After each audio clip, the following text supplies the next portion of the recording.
প্রতি বছর বর্ষা মৌসুমে আমরা দেখি পদ্মা নদীর ১৩টি পয়েন্টে কিন্তু মারাত্মক ভাঙন দেখা দেয়। এবছর শুষ্ক মৌসুমে ভাঙন দেখা দিয়েছে রাজবাড়ী জেলার গোয়ালন্দ উপজেলার দেবগ্রাম ইউনিয়নে।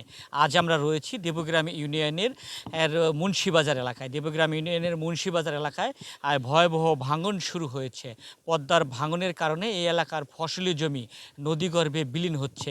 আমার ঠিক পেছনের যে অংশটুকু দেখছেন এটি ধান রোপণ করা একটি জমি। এই জমিটি আমরা দেখেছি নদীগর্ভে কিন্তু বিলীন হচ্ছে। ধানসহ জমি নদীতে চলে যাচ্ছে। এছাড়াও আশেপাশে এলাকার আরও বেশ কয়েকটি পয়েন্টে ভাঙন শুরু হয়েছে, যেখানে আমরা দেখেছি কৃষি জমি কিন্তু নদীগর্ভে বিলীন হচ্ছে, ভাঙন শুরু হয়েছে।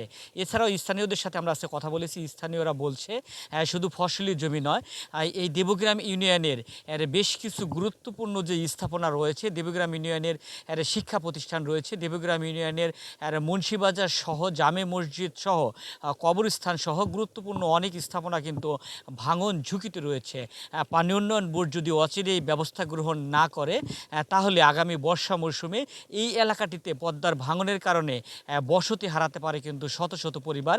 আর সেক্ষেত্রে আরও ভয়াবহ দুর্যোগ নেমে আসতে পারে এই এলাকাটিতে। অচিরেই কর্তৃপক্ষর ব্যবস্থা গ্রহণের জন্য দাবি জানিয়েছেন এই এলাকার হাজার হাজার মানুষ।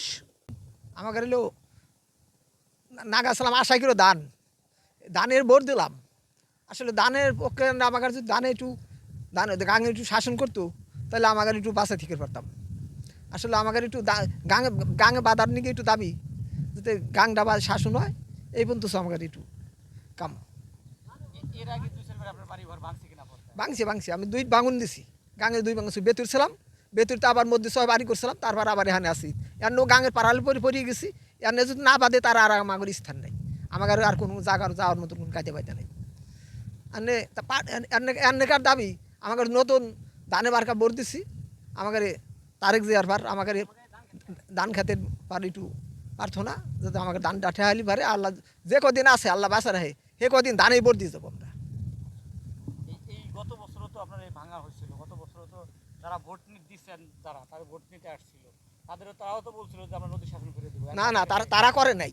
এই যে নতুন সরকার আসতেছে, এই আশ্বাস দিছে বাঁধবি না, আল্লাহ যদি বাঁধে তাহলে আমরা একটু বাইসে থেকে পারবো। আমার গরিব মানুষ, তাছাড়া আমার তো কোনো কায়দা পাইতে নাই। আর মানে আপনাদের আর কোনো না আর কোনো কিছু চাইনি। আমাদের এক নদীর শাসনই মেন, তাছাড়া আর কোনো আমাদের দেশের কোনো আর কোনো আশাবাসা। আমাদের দাবি যাতে নদীটা শাসন করে দেয় আমাদের সরকার, ঠিক আছে।